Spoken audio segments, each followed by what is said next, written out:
मुलांनो, आज आपण आपला 15वा धडा माझे शिक्षक व संस्कार त्याचा पुढचा भाग जो आहे आजच्या लेक्चरमध्ये पाहणार आहोत की कशा प्रकारे लेखक आणि माझे शिक्षक व संस्कार या पाठामध्ये लेखकाने पुढे काय सांगितलं आहे और कशा प्रकारे लेखकाच्या मनावर त्यांच्या शाळेतील शिक्षकांनी केलेले संस्कार जे आहेत ते त्यांच्या मनावर कशा प्रकारे रुजलेले आहेत की इतक्या वर्षानंतरसुद्धा लेखक शंकरराव खरात हे त्यांच्या शिक्षकांनी केलेले संस्कार जे आहेत ते विसरलेले नाही. तर आपण पाहिलेलं की लेखक गावची शाळा सोडून पुढील शिक्षणासाठी सातारा जिल्ह्यातील औंध जे आहे ते एका शहराचं नाव आहे मोठ्या, तर तिथे साताऱ्यातील औंधला ते शिकायला जाणार होते और त्यासाठी ते शाळेतील नाईक मास्तरांना भेटायला गेले होते.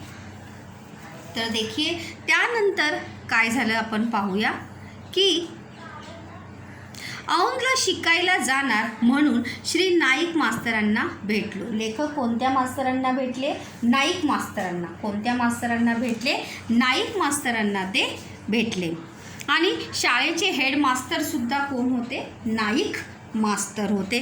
तर त्यांचं मार्गदर्शन घेण्यासाठी लेखक जे आहे ते नाईक मास्तरांना भेटण्यासाठी गेले होते.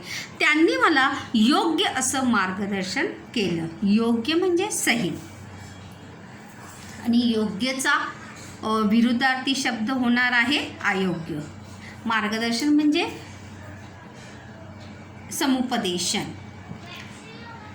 शाळेत असतानाही त्यांचं माझ्यावर लक्ष होतं. और लेखक यहाँ पर बताते हैं कि भले वो हमारे विद्यालय के मुख्याध्यापक थे लेकिन उनका बाकी विद्यार्थियों पे और मेरे पे बराबर लक्ष असणे म्हणजे ध्यान असणे, काळजीपूर्वक लक्ष ठेवने, मतलब हर एक विद्यार्थी पर उनकी नज़र थी कि कौन सा विद्यार्थी क्या कर रहा है, किस प्रकार से अनुशासन में रह रहा है या नहीं, पढ़ाई कर रहा है या नहीं, इन सभी बातों पर उनका हमेशा ध्यान रहता था. कोणाचं लक्ष असे? नाईक मास्तरांचं. शिस्तीच्या दृष्टीने कसं वागावे? शिस्त म्हणजे अनुशासन, नियम. शिस्त का विरुद्धार्थी शब्द होगा बेशिस्त. जीवनात आपली प्रगती कशी करून घ्यावी? जीवन में हमें अपनी प्रगति जो है किस प्रकार से करके लेनी चाहिए, क्योंकि यश और सफलता जो है अपने आप किसी को भी मिलती नहीं. तर प्रगती करण्यासाठी मेहनत करण्याची आवश्यकता असते. कभी भी आराम से बैठे बैठे हमें कोई भी चीज़ जो है वो मिलती नहीं. तो या बाबतीत त्यांनी केलेला हितोपदेश मी कधीच विसरू शकत नाही. तर लेखक नाईक मास्तरांनी केलेला हितोपदेश प्रश्न आहे. तर दोन त्याची उत्तर आहे. नाईक मास्तरांनी लेखकाला केलेला हितोपदेश. हित म्हणजे कल्याण आणि उपदेश म्हणजे सल्ला. लेखकाच्या कल्याणाच्या दृष्टीने नाईक मास्तरांनी कोणता उपदेश केला? तर पहिला आहे शिस्तीच्या दृष्टीने कसं वागावं, पहला उसका उत्तर आहे. आणि दूसरा आहे जीवनात आपली प्रगती कशी करून घ्यावी. जीवन में हमें अपनी प्रगति किस प्रकार से करनी चाहिए, कारण की प्रगती आपोआप होत नाही, त्यासाठी मेहनत आणि कष्ट करण्याची गरज असते. तो ये दो उपदेश जो है लेखक कभी भी भूले नहीं. कोणी उपदेश केला होता? नाईक मास्तरांनी. श्री रायगावकर देशपांडे या शिक्षकांनी तर मला संस्कारदृष्ट्या फारच उपकृत करून ठेवले आहे. उपकृत करणे म्हणजे उपकारात ठेवणे, उपकार करणे. प्रश्न पण आहे संस्कारदृष्ट्या उपकृत लेखकाला संस्कारदृष्ट्या उपकृत करणारे दोन शिक्षक. तो पहिलं आहे श्री रायगावकर आणि श्री देशपांडे सर, किंवा या दोन शिक्षकांनी लेखकाला संस्कारदृष्ट्या फारच उपकृत करून ठेवले. उपकृत करणे म्हणजे उपकारात ठेवणे, उपकार करणे. कसे ते दोन प्रसंग येथे उद्धृत करून स्पष्ट करतो। म्हणजे सांगने, बोलने, स्पष्टीकरण करने। मतलब यहाँ पर दो प्रसंग के माध्यम से लेखक यहाँ पर बताना चाहते हैं की कशा प्रकारे रायगावकर आणि देशपांडे सरांनी त्यांच्यावर संस्कार जे आहेत ते केले आहेत। चला तर पाहूया पुढे कोणते ते दोन प्रसंग आहेत। पहिला प्रसंग जो आहे मुलांनो तो आहे बघा, पहिला प्रसंग होता कुस्तीसारख्या खेळात। मतलब हे पहिल्याच आहे की ज्यावेळी शाळेमध्ये सुद्धा अस्पृश्यता पाळली जात असते। स्कूल में भी जात पात जो है देखी जाती थी और अस्पृश्य समाज के या निम्न स्तर के जाति के विद्यार्थियों के साथ बहुत ही बुरा बर्ताव जो है वो स्कूल में भी किया जाता था। तो इसका अनुभव जो है लेखक को आया था और किस प्रकार से, क्योंकि लेखक जो है अस्पृश्य समाजातील होते आणि त्यामुळे जब उनके ऊपर ये प्रसंग आया, उनका भी अपमान करने का अपमान हो रहा था, तो भी किस प्रकार से लेखक को उनके विद्यालय के शिक्षकों ने सहारा दिया। देखिए, कुस्ती म्हणजे दंगल, आखाडा, कुस्ती आणि कुस्ती, कुस्तीसारख्या खेळासुद्धा जातपात मानली जात असे, वो उस समय की बात है। आमच्या गावातही आम्हा मुलांसाठी वेगळी तालीम होती। तालीम म्हणजे आखाडा, जहाँ पर कुस्ती की प्रैक्टिस की जाती है त्याला म्हणतात तालीम। और लेखक इसलिए कहते हैं कि हमारे जाति के बच्चों के लिए हमारे गांव में क्या था, एक अलग तालीम जी आहे ती मुलांसाठी होती। लहानपणी मी बऱ्यापैकी कुस्त्या करत असते। लेखक को भी क्या किस बात का शौक था, कुस्ती करण्याचा शौक था, आवड होती। शौक म्हणजे काय, आवड। आणि बऱ्यापैकी म्हणजे लेखक जो आहे चांगल्या प्रकारे काय खेळत असे, कुस्ती खेळत असे। हंगामात कुस्त्या करून मी कधी खोबरे तर कधी नारळ तर कधी एखाद्या रुपयापर्यंत इनामे मिळवली आहेत। देखो, गांव में जब यात्रा मेला जब भरता है तो कुश्ती के अखाड़ों का या कुश्तियों की स्पर्धाओं का जो है वो आयोजन किया जाता है। अभी हम देखते हैं कि इनामों के रूप में ढेर सारी रकम या ढेर सारे पैसा जो है आज वर्तमान समय में मिलता है, लेकिन ये उस समय की बात है, 1940 के समय की। तो लेखक जब स्कूल में थे 45-46 में, तब भले हम उस समय जात पात समाप्त हुई थी, लेकिन देश के गांव के किसी न किसी कोने पर वो उभर कर आती ही थी। तो वहाँ पर जीतने के बाद कुस्तीच्या हंगामात, हंगाम मतलब मौसम, जैसे अभी मैंने आपको बताया कि गावाला यात्रा जो है मार्च महीने में, महाराष्ट्र के बहुत सारे गाँवों में मार्च महीने के बाद, मार्च से लेके मई तक, ये 3 महीने में बहुत अलग अलग महाराष्ट्र के गाँवों में यात्राएं होती हैं, भगवान की यात्राएं होती है। यात्रा यानी मेला लगता है और वहाँ पर इन कुस्तियों का आयोजन किया जाता है।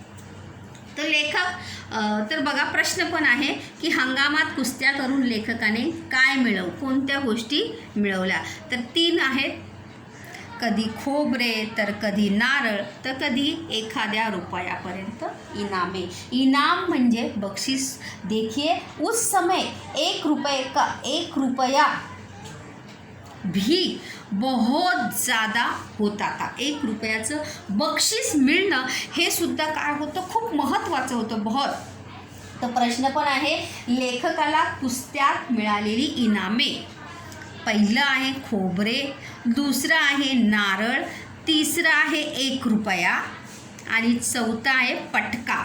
एक पटकासुद्धा एकदा मिळाल्याचे आठवते। पटका यानी फेटा, जो ऐसा पगड़ी बांधते हैं यानी ऐसी गोल गोल घूम कर, ऐसा बड़ा सा जैसे हमारा दुपट्टा रहता है, दुपट्टे से थोड़ा सा बड़ा रहता है और उसका पगड़ी जो है वो बांधी जाती है, तो त्याला म्हणतात पटका, त्याला फेटासुद्धा म्हणतात। पटकाचा समानार्थी शब्द काय आहे, फेटा। शादी वगैरह में देखो ऐसे तुरे वाला बांधते हैं, तर त्याला म्हणतात पटका. तर या 4 गोष्टी लेखकाला इनामामध्ये मिळाल्या होत्या. पुढे पाहूया. आम्ही बाहेरगावी असाच बाहेरगावी मी कुस्त्यांचा फड, देखो कुस्त्यांचा फड याने कुस्त्यांची स्पर्धा, फड याने स्पर्धा पाहायला गेलो होतो. तेथे एका थोराड मुलाला याला जोड म्हणून फडात फिरवत होते. याला जोड मतलब जैसे उसका हाथ पकड़ देखो, अगर आप WWF देखते होंगे तो उसमें आपने ज़रूर देखा होगा कि हाथ पकड़ कर देखो कहाँ जाता है, कि है क्या कोई इसके साथ मुकाबला करने वाला. अगर आपने कुश्ती या दंगल का फिल्मों में वगैरह देखा होगा तो ऐसा मुकाबले के समय कहा जाता है. बहुत अगर भारी खिलाड़ी है तो उसका तोड़ या उसके सामने टिकने वाला प्रतिस्पर्धी जो है वो ढूंढा जाता है. तो इसीलिए थोराड मुलाला, थोराड म्हणजे वयाने मोठा, धष्टपुष्ट, हट्टाकट्टा. याला जोड मतलब है कोई इसका मुकाबला करने वाला. याला जोड म्हणजे प्रतिस्पर्धी म्हणून फडात फिरवत होतो. इसीलिए पूरे कुश्ती के अखाड़े में उसका हाथ पकड़कर घूम रहे थे कि आहे कोणी याचा मुकाबला करायला तयार. 2 राउंड मारूनही त्याला कुणी जोड उभा राहिला नहीं. 2 राउंड मतलब 2 बार घूमने के बाद भी वहाँ पर कोई भी उस लड़के के साथ कुस्ती करने के लिए तैयार हुआ नहीं. तेव्हा आमच्यातलाच एक म्हणाला, शंकर्या उठतोस काय. लेखक का नाम काय है? शंकरराव खरात. लेखक जो है बहुत ही महान ऐसे प्रसिद्ध ऐसे शंकरराव खरात की कादंबरियों के ऊपर बहुत सारी फिल्में भी बनी है. शंकरराव खरात की कादंबरियों के ऊपर, कहानियों के ऊपर. तो त्यांचं नाव आहे, उनका दोस्त उन्हें कहता है की शंकर्या उठतोस का. देखो यहाँ पर काय आहे, एकेरी अवतरण चिन्ह आहे, स्वल्पविराम आहे आणि हे काय आहे, प्रश्नचिन्ह आहे या ठिकाणी. शंकर्या उठतोस का, धरतोस का कुस्ती त्या गड्याबरोबर. तो लेखक का एक मित्र जो है, दोस्त लेखकाला म्हणतो की शंकर्या उठतोस का, धरतोस का कुस्ती त्या गड्याबरोबर. मतलब तुम धरतोस का म्हणजे पकड आणि त्याच्याबरोबर काय कर, कुस्ती कर. त्या गड्याबरोबर म्हणजे त्या मुलाबरोबर. गडी म्हणजे या ठिकाणी माणूस नाही, त्याचा अर्थ आहे गडी म्हणजे सोबती. वहाँ पर जो लड़का है, जो हट्टा कट्टा भी है, उम्र में भी लेखक से क्या है, बड़ा है. लेकिन उस लेखक के दोस्त जानते थे कि लेखक कितने अच्छे से क्या खेलता है, कुस्ती खेलता है. त्यामुळे त्याचे मित्र त्याला म्हणतात उतर मैदानात आणि कर याचे 2 म्हणजे याच्याबरोबर कुस्ती कर. तर बघा, मी हा म्हणत मैदानात गेलो आणि लढत करण्याची तयारी दर्शवली. लेखक भी, क्योंकि एक अच्छा खिलाड़ी कभी भी खेलने से पीछे हटता नहीं. तो लेखक भी एक क्या थे, अच्छे खिलाड़ी थे. उन्हें उस बड़े लड़के से बिल्कुल भी डर लगा नहीं.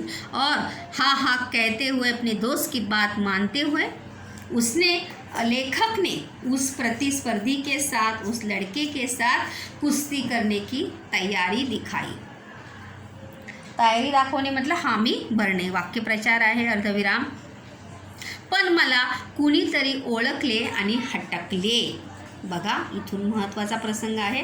तभी उतने में लेखक वहाँ पर अखाड़े में जाकर कुश्ती करने ही वाले थे. तभी कोई तो लेखक को पहचान. गांव में मेला लगता है तो गांव के लोग वहाँ पर मेले में आते हैं अखाड़ा कुश्ती देखने के लिए. तभी कोई एक लेखक को पहचान लेता है. हटकले म्हणजे थांबवले. उत्तर आहे हटकले म्हणजे थांबवले. रोक दिया लेखक को वहीं पे. मी हिरमुसला होऊन माघारी गेलो. मी हिरमुसले होणे, नाराज होणे. वाक्यप्रचार आहे बघा. हिरमुसले होणे, नाराज होणे, निराश होणे, दुःखी होणे. माघारी गेलो म्हणजे पाठीमागे जाणे. माघारी जाणे, पाठीमागे जाणे. पीछे हट गए. और यही लेखक सुनकर, क्योंकि उस व्यक्ति ने लेखक को लड़ने से, क्या खेलने से रोक लिया था. हा प्रसंग माझ्या मनाला लागला. मनाला लागणे म्हणजे वाईट वाटणे. और ये प्रसंग जो है लेखक के मन को छू गया. लेखकच्या मनाला वाईट वाटलं, लेखकला दुःख झालं. हे ओळखून रायगावकर सरांनी माझी समजूत घातली. और ये देखकर रायगावकर सर जो उनके स्कूल के थे उन्होंने लेखक को समझाया. अरे समाज अजून निर्दिष्ट आहे. देखो लेखक को क्यों रोका गया था? कारण की लेखक जे आहे ते अस्पृश्य समाजाचे होते, अस्पृश्य जाति के थे.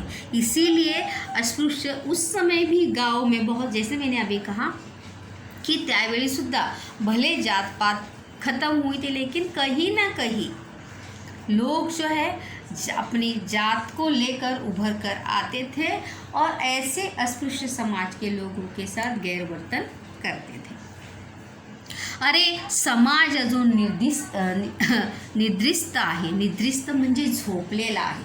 निद्रिस्तचा विरुद्धार्थी शब्द जागा.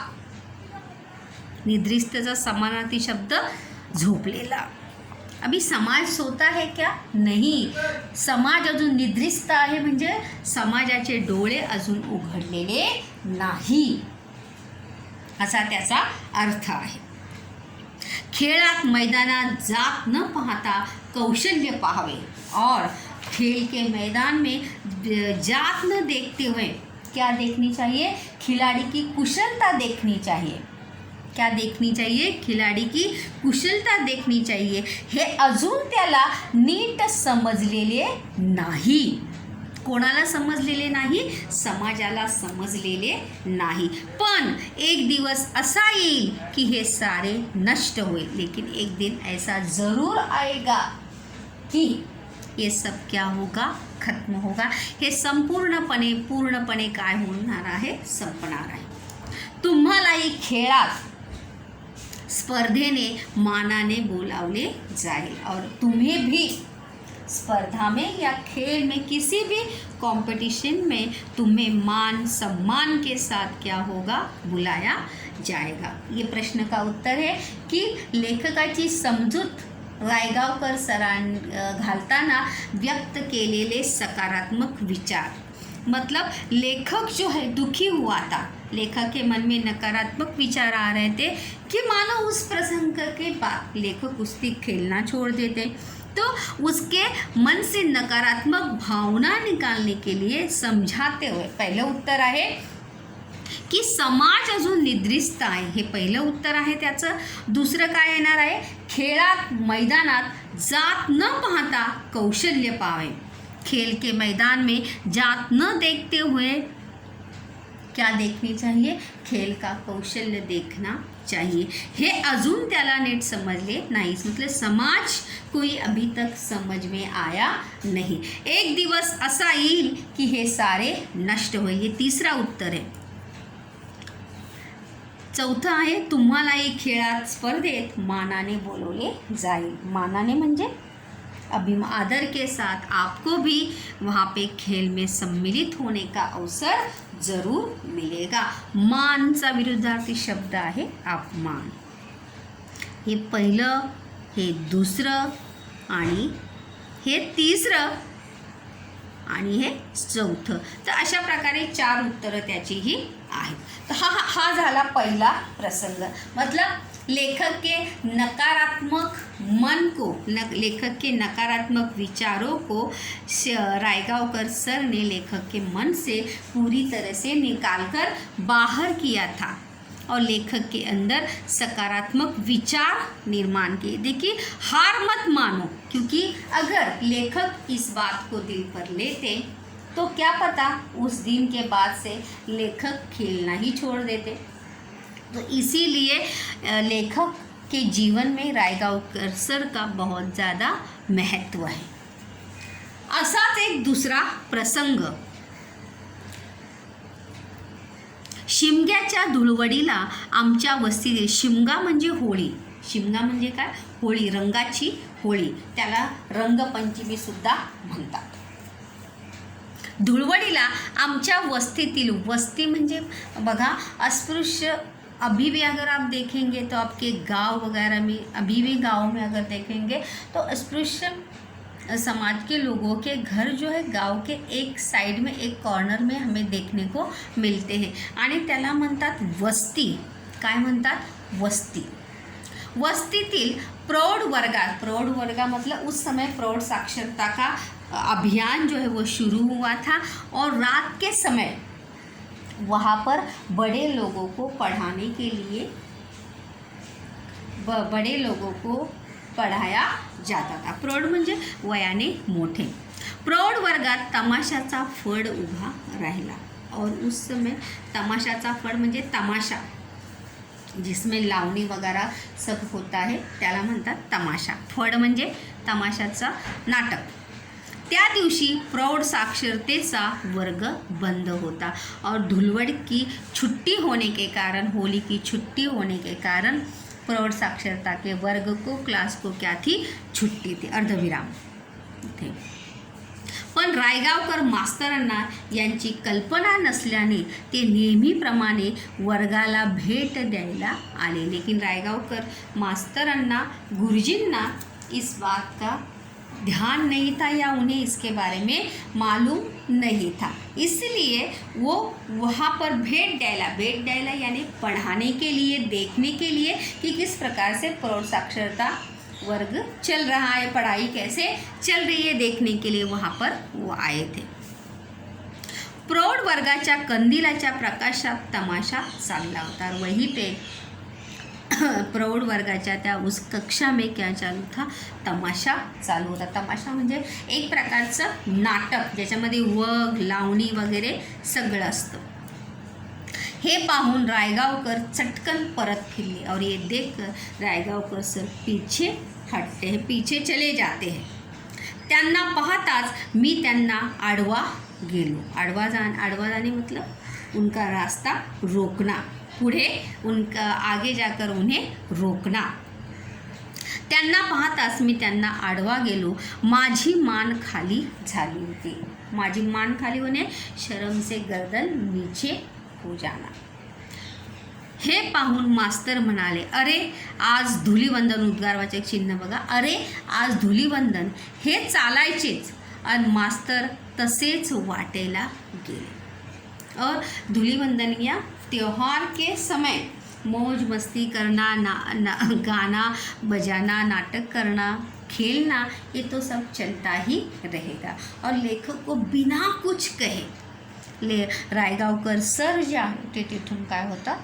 चालू लागतात. म्हणजे तिथे एक मिनिटही न थांबता रायगावकर सर तिथून निघून जातात.